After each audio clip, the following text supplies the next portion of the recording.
Hi friends. അപ്പോൾ ഈ ഒരു ഗ്രിഡ് ലൈൻസ് വരയ്ക്കുന്ന വീഡിയോ ഞാൻ ഓൾറെഡി ചെയ്തിട്ടുണ്ട്. അതുകൊണ്ടാണ് ഞാൻ വരയ്ക്കുന്നത് കാണിക്കാത്തത്. അപ്പോൾ അതിൻ്റെ ലിങ്ക് ഞാൻ ഡിസ്ക്രിപ്ഷനിൽ കൊടുത്തേക്കാം. അപ്പോൾ അത് നോക്കിയിട്ട് നിങ്ങൾക്ക് വരയ്ക്കാവുന്നതാണ്. അതേ സെയിം അളവും കാര്യങ്ങളൊക്കെയാണ് നമ്മൾ എടുത്തിരിക്കുന്നത്. അപ്പം എല്ലാ പിടിക്കുന്നത് വരച്ച് കാണിക്കേണ്ട കാര്യമില്ലല്ലോ, അതുകൊണ്ടാണ് ഞാൻ പറഞ്ഞത്. അപ്പം ഈ പേപ്പർ വന്നിട്ട് നമ്മൾ ഐവറി പേപ്പറാണ് യൂസ് ചെയ്യുന്നത്. 250 GS വരുന്ന പേപ്പറാണ്. അപ്പോൾ ഇതിൻ്റെ വീഡിയോ നമ്മൾ ഓൾറെഡി ചെയ്തിട്ടുണ്ടായിരുന്നു. ആ പേപ്പറിൻ്റെയൊക്കെ വീഡിയോ ചെയ്തിട്ടുണ്ടായിരുന്നു. അപ്പോൾ നമ്മൾ ഗ്രിഡ് ലൈൻസ് വരച്ചിട്ടുണ്ട്. പിന്നെ നമുക്ക് ചെയ്യാനുള്ളതെന്ന് വെച്ച് കഴിഞ്ഞാൽ അതിൻ്റെ അകത്ത് നമ്മൾ ഫേസിൻ്റെ ആ ഒരു ഭാഗത്ത്, അതായത് നമ്മൾ ഫേസ് ഫുള്ളായിട്ടില്ല, നമ്മൾ ഈ ഇത്ര ഭാഗത്ത്, അതായത് കണ്ണ്, മൂക്ക്, വായ ആ വരുന്ന ഭാഗത്ത് നമ്മൾ ക്രോസായിട്ട് ഗ്രിഡ് ലൈൻസ് വരയ്ക്കുന്നുണ്ട്. അപ്പോൾ അത് അറിയാനൊന്നുമില്ല, ജസ്റ്റ് ക്രോസായിട്ട് വരച്ചെടുത്താൽ മാത്രം മതി. അപ്പോൾ ഇത്ര ഭാഗത്ത് നമ്മൾ വരയ്ക്കുന്നുള്ളൂ. അപ്പോൾ നിങ്ങൾ ആ കോളം കറക്റ്റായിട്ട് എണ്ണി എടുത്തിട്ട് തന്നെ വരയ്ക്കാനായിട്ട് ശ്രമിക്കുക. കാരണം ആ ഒരു വരയ്ക്കുന്ന സമയത്ത് മാറിപ്പോകാണ്ടിരിക്കുക. അപ്പം അത് മുകളിൽ നിന്നും താഴെ നിന്നും ഏത് ഭാഗത്തു നിന്നല്ല എത്രാം കോളത്തിലാണ് വരുന്നതെങ്കിൽ ആ കോളം കറക്റ്റായിട്ട് എണ്ണി എടുത്തിട്ട് ആ ഒരു കണ്ണ്, മൂക്ക്, വായ ആ വരുന്ന ഭാഗത്ത് നമ്മൾ പേപ്പറിൽ ഗ്രിഡ് ലൈൻസ് ഇട്ട്, അതായത് നമ്മൾ ക്രോസായിട്ട് ഗ്രിഡ് ലൈൻസ് വരയ്ക്കുക.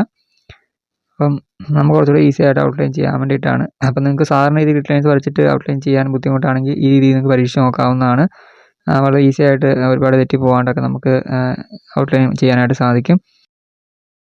അപ്പോൾ ഞാൻ ഇവിടെ കാണിക്കുന്നുണ്ട്. അപ്പോൾ ഇതിൻ്റെ റെഫറൻസ് ഇമേജ് ഞാൻ ഡിസ്ക്രിപ്ഷനിൽ കൊടുത്തേക്കാം. 3 ഇമേജ് ഞാൻ കൊടുത്തേക്കാം. ഒന്ന് നോർമലായിട്ടുള്ളതും, പിന്നെ ഒന്ന് ഇതുപോലെ ക്രോസായിട്ട് വരച്ചത്, അതുപോലെ ഒന്ന് നോർമലായിട്ട് ഗ്രിഡ് ലൈൻസ് വരച്ചതും. അപ്പോൾ ആ 3ൻ്റെ ഞാൻ കൊടുത്തേക്കാം. അപ്പോൾ നിങ്ങൾക്ക് വരയ്ക്കാൻ എളുപ്പമുള്ള ആ രീതിയിൽ തന്നെ നിങ്ങൾ വരച്ച് പോയാൽ മതി. ഇപ്പോൾ നിങ്ങൾക്ക് നോർമലായിട്ട് ഇതുപോലെ ഗ്രിഡ് ലൈൻസ് ഇട്ട് വരയ്ക്കാൻ പറ്റുമെങ്കിൽ അങ്ങനെ ചെയ്യുക. ഇല്ലെങ്കിൽ ഞാൻ പറഞ്ഞാൽ തന്നെ ഇതുപോലെ ക്രോസായിട്ട് ലൈൻസുള്ള ഫോട്ടോയുടെ നോക്കിയിട്ടാണെങ്കിൽ നിങ്ങൾക്ക് ചെയ്യാം. അപ്പോൾ നിങ്ങളങ്ങനെ വരയ്ക്കുന്ന സമയത്ത് ഇതുപോലെ ഞാൻ വരച്ച് കാണിച്ചിട്ടുണ്ട്. ഇത്ര ഭാഗത്ത് മാത്രമായിട്ട് വരച്ചാൽ മതി. ഈ രീതിയിൽ വരച്ചിട്ടൊക്കെ നമുക്ക് കണ്ണ്, മൂക്ക് ആ കാര്യങ്ങൾ വരയ്ക്കുമ്പോഴേക്കും തെറ്റിപ്പോകാൻ ചാൻസ് ഉണ്ടാകും. അപ്പം ആ ഒരു ഭാഗത്ത് മാത്രം നമ്മൾ ക്രോസായിട്ട് ഗ്രിഡ് ലൈൻസ് വരച്ചിട്ട് ഔട്ട്ലൈൻ ചെയ്യുന്നുള്ളൂ. ബാക്കിയൊക്കെ നോർമലായിട്ട് തന്നെയാണ് നമ്മൾ വരച്ച് പോകുന്നത്. അപ്പോൾ നമുക്ക് ഔട്ട്ലൈൻ ചെയ്യാൻ വേണ്ടി തുടങ്ങാം. അപ്പോൾ ഞാൻ ഇവിടെ കുറച്ചൊന്ന് സൂം ചെയ്തിട്ടാണ് കാണിക്കുന്നത്. അപ്പോൾ നിങ്ങൾക്ക് ക്ലിയർ ആയിട്ട് കാണാൻ പറ്റുമെന്ന് ഞാൻ കരുതുന്നു. അപ്പോൾ നമ്മൾ ആ ഒരു ക്രോസായിട്ട് ലൈൻസ് വരച്ചേക്കുന്നതിൻ്റെ ആ ഒരു ഭാഗത്ത് നിന്നാണ് വരച്ച് തുടങ്ങിയിരിക്കുന്നത്. ആ ഒരു കണ്ണിൻ്റെ ഭാഗത്ത് നിന്നാണ് നമ്മൾ വരച്ച് തുടങ്ങിയിരിക്കുന്നത്.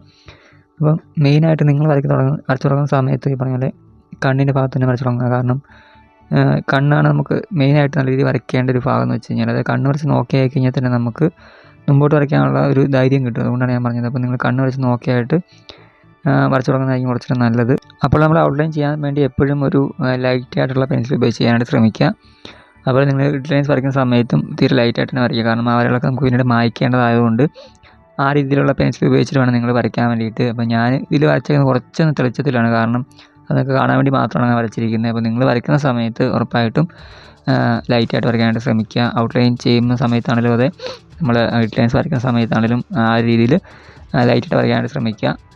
കാരണം നമുക്ക് തെറ്റിപ്പോകാൻ നല്ല ചാൻസ് ഉണ്ട്. കാരണം നമ്മൾ ഈ ഒരു മെത്തേഡ് ഉപയോഗിച്ച് വരച്ചാൽ പോലും നമുക്ക് തെറ്റിപ്പോകാനായിട്ട് ചാൻസ് ഉണ്ട്. അതുകൊണ്ടാണ് ഞാൻ പറഞ്ഞത്. അപ്പം അഥവാ നമ്മൾ തെറ്റി പോയിട്ട് മായ്ക്കുന്ന സമയത്താണ് എപ്പോഴും നിങ്ങൾ ഒരുപാട് കട്ടിക്ക് മായ്ക്കാണ്ടിരിക്കുക. അതായത് ഒരുപാട് ബലം പിടിച്ചിട്ട് എന്താ ഇറേസർ ഉപയോഗിച്ചിട്ട് മായ്ക്കാണ്ടിരിക്കുക. കാരണം അങ്ങനെ മായ്ക്കുന്ന സമയത്ത് ആ ഒരു പേപ്പറൊക്കെ മോശമായിട്ട് പോകാനായിട്ട് സാധ്യതയുണ്ട്. അപ്പോൾ നമ്മൾ ഔട്ട്ലൈൻ ചെയ്യുന്നേ ഉള്ളൂ എന്ന് നിങ്ങൾ ഓർക്കുക. നമുക്ക് ആ ഒരു ഡ്രോയിങ് കംപ്ലീറ്റ് ചെയ്യാനുള്ളൊരു പേപ്പറാണത്.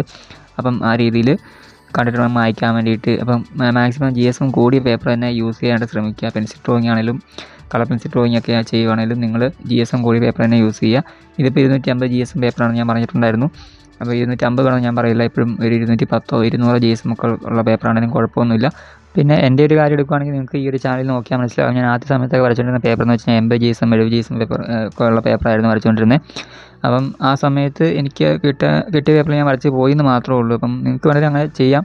പക്ഷേ അതിൻ്റെ പ്രശ്നം എന്താണെന്ന് വെച്ച് കഴിഞ്ഞാൽ അങ്ങനെയുള്ള അത്രയും GS കുറഞ്ഞ പേപ്പറിൽ വരയ്ക്കുന്ന സമയത്ത് നമുക്ക് പേപ്പർ നമ്മളൊന്ന് പെൻസിലൊന്ന് അമർത്തി പിടിക്കുമ്പോൾ ചിലപ്പോൾ പേപ്പർ കീറിപ്പോകാനുള്ള ചാൻസ് ഉണ്ട്. നമ്മൾ മുടിയൊക്കെ വരയ്ക്കുന്ന സമയത്ത് പ്രത്യേകിച്ച് പെൻസിലൊന്ന് അമർത്തി പിടിച്ചിട്ടൊക്കെ ആയിരിക്കും വരയ്ക്കുക. അപ്പോൾ ആ സമയത്തൊക്കെ നല്ല തടിപ്പ് വരാനുള്ള സാധ്യതയുണ്ട്. പേപ്പറിൻ്റെ ഈ സൈഡ് വരയ്ക്കുന്ന പടം അങ്ങേ സൈഡിലേക്ക് അതേപോലെ നമുക്ക് ആ തടിപ്പ് വരും. അപ്പം അങ്ങനെയൊക്കെ വരുമ്പം അതൊരു കുറച്ച് നാളത്തേക്ക് ആ ഒരു ഡ്രോയിങ് ഒക്കെ നമുക്ക് നിലനിർത്താനായിട്ട് സാധിക്കത്തുള്ളൂ. പേപ്പറൊക്കെ ആ രീതിയിൽ ആയിട്ട് പോകാൻ സാധ്യതയുണ്ട്.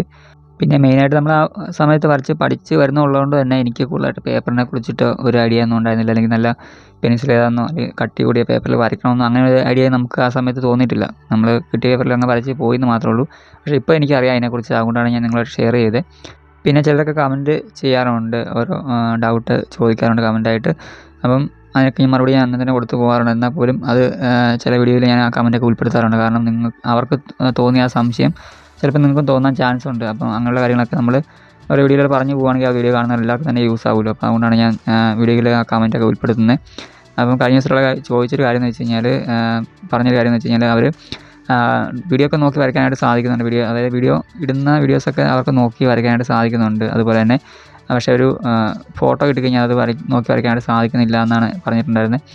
അപ്പം അങ്ങനെ വരാൻ ചാൻസ് ഇല്ല. കാരണം നമ്മൾ ഇപ്പം ഞാൻ ഈ ഒരു കൊടുക്കുന്ന വെച്ച് കഴിഞ്ഞാൽ അത് ഇതിൻ്റെ അകത്ത് റെഫറൻസ് ഇമേജ് ഞാൻ കൊടുക്കാറുണ്ട് ഈ വീഡിയോയിൽ. അപ്പോൾ അതിൻ്റെ അകത്ത് റെഫറൻസ് ഇമേജ് നിങ്ങൾ എടുത്തിട്ടായിരിക്കുമല്ലോ വരയ്ക്കുന്നത്. അപ്പം എങ്ങനെയാണെങ്കിലും നിങ്ങൾ ഒരു ഫോട്ടോ നോക്കി തന്നെ ആയിരിക്കും വരയ്ക്കുക. അപ്പം ഫോട്ടോ നോക്കി വരയ്ക്കുന്ന സമയത്ത് അതേപോലെ തന്നെ ഫോളോ ചെയ്ത് പോകുന്നതായിരിക്കും നല്ലത്. അപ്പം വീഡിയോയിൽ നിങ്ങൾ കണ്ട് വരയ്ക്കാൻ നിങ്ങൾക്ക് സാധിക്കുന്നുണ്ട്. ഉറപ്പായിട്ട് നിങ്ങൾക്ക് ഒരു ഫോട്ടോ നോക്കി വരയ്ക്കാനായിട്ട് സാധിക്കും.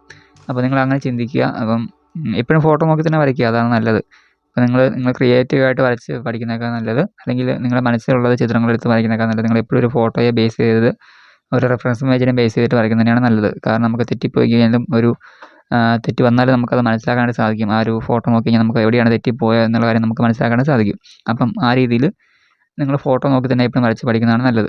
അപ്പം ഇമ്പ്രൂവ് ചെയ്യാനും ഞാൻ പറഞ്ഞു കൊടുത്തിട്ടുണ്ടായിരുന്നു. അപ്പം ഇമ്പ്രൂവ് ചെയ്യാൻ വേണ്ടിയിട്ട് എന്നാ ചെയ്യേണ്ടത്, അല്ലെങ്കിൽ ഡ്രോയിങ് ഫോട്ടോ നോക്കി വരയ്ക്കാൻ വേണ്ടിയിട്ട് ഇങ്ങനെ ഇടുന്ന വീഡിയോസ് കണ്ട് പഠിച്ചു കഴിഞ്ഞാൽ ഇമ്പ്രൂവ് ആവുമെന്നാണ് ചോദിച്ചിട്ടുണ്ടായിരുന്നത്. അപ്പം അത് ഞാൻ പറഞ്ഞിട്ടുണ്ടായിരുന്നു, ആ ഫോട്ടോ നോക്കി തന്നെ വരച്ച് പഠിക്കുന്നതാണ് ഇമ്പ്രൂവ് ആകാനായിട്ട് സാധിക്കുക എന്ന് ഞാൻ പറഞ്ഞിട്ടുണ്ടായിരുന്നു. അപ്പം ഓരോരുത്തരിടുന്ന കമൻറ്റ് അനുസരിച്ച് നമ്മൾ പറഞ്ഞു പോകുന്നതാണ്.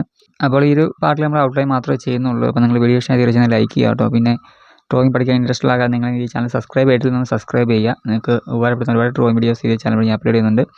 അപ്പോൾ അതൊന്ന് കണ്ടിട്ട് നിങ്ങൾ പ്രാക്ടീസ് ചെയ്യാൻ നിങ്ങൾക്ക് ഈസിയായിട്ട് ഡ്രോയിങ് പഠിക്കാവുന്നുള്ളൂ. പിന്നെ ഡ്രോയിങ് പഠിക്കാൻ താല്പര്യം നിങ്ങളുടെ ഫ്രണ്ട്സ് ആരെങ്കിലും ഉണ്ടെങ്കിൽ അവരിലേക്ക് വീഡിയോ ഒന്ന് ഷെയർ ചെയ്ത് സപ്പോർട്ട് ചെയ്യുക. അപ്പോൾ ഇതിൽ ഇടുന്ന വീഡിയോസൊക്കെ ജസ്റ്റ് ഒന്ന് ഫോളോ ചെയ്ത് പോയാൽ മതി കേട്ടോ. കറക്റ്റായിട്ട് ഫോളോ ചെയ്ത് പോയി കഴിഞ്ഞാൽ ഉറപ്പായിട്ട് നിങ്ങൾക്ക് നല്ല രീതിക്ക് വരയ്ക്കാനായിട്ട് പഠിക്കാനായിട്ട് സാധിക്കുന്നതായിരിക്കും. അപ്പം എല്ലാവർക്കും മനസ്സിലാകുന്ന രീതി തന്നെയാണ് ഞാൻ പറഞ്ഞു പോകാറ് എന്ന് എനിക്ക് കരുതുന്നു. പിന്നെ എന്തെങ്കിലും ഡൗട്ട് ഉണ്ടെങ്കിൽ നിങ്ങൾക്ക് ചോദിക്കാവുന്നതാണ്. കമൻറ്റ് വഴിയോ മെസ്സേജായിട്ടോ ഒക്കെ എന്നോട് ചോദിക്കാവുന്നതാണ്.